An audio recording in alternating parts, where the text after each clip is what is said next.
Hi peeps, dit is Jenny van Disrupt Tutoring. En soos altyd is dit 'n plesier om by julle aan te sluit. Vandag gaan ons weer 'n oefening doen met die infinitief. Last time, we did an exercise with behoort that went together with te.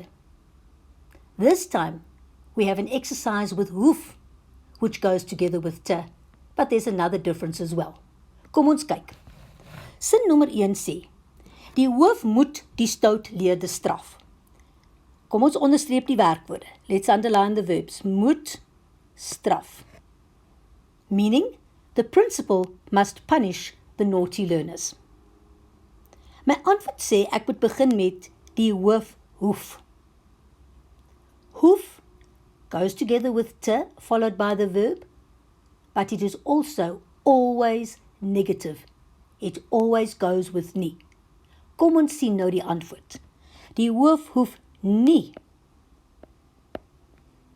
die stoutleerders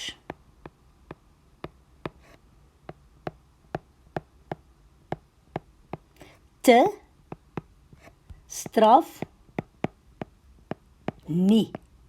Moenie die tweede nie vergeet nie. So we learned today another infinitive construction, hoef, that always goes with nie, with te, followed by the verb, and it's always negative, dubbel nie.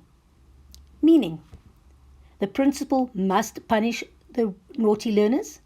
The principal doesn't have to punish the naughty learners. Nommer 2. Hy moet sy boeke netjies wegpak. Kom ons onderstreep die werkwoorde.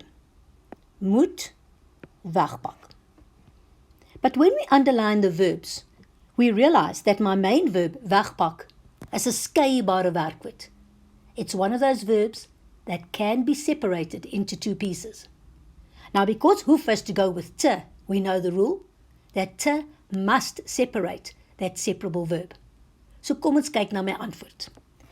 Hy hoef nie, hoef's got to go with nie, sy boeke netjies.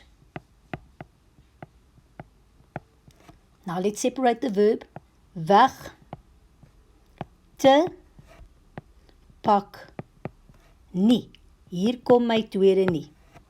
Hoef goes together with te, and the separable verb gets separated.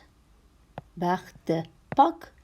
En daar's altyd 'n dubbele nie met hoef. Meaning, he must pack the books away neatly. He doesn't have to pack the books away neatly. What we've learned today is that hoef goes together with te and the main verb, and it is always negative. Onthou ook, hoef gaan nie saam met om nie. It does not go with om. Voordat ek afsluit, wil ek net baie dankie sê aan ons Epic Borgmaatskappy wat hierdie video moontlik gemaak het. Lees alles oor hulle in die beskrywing hieronder.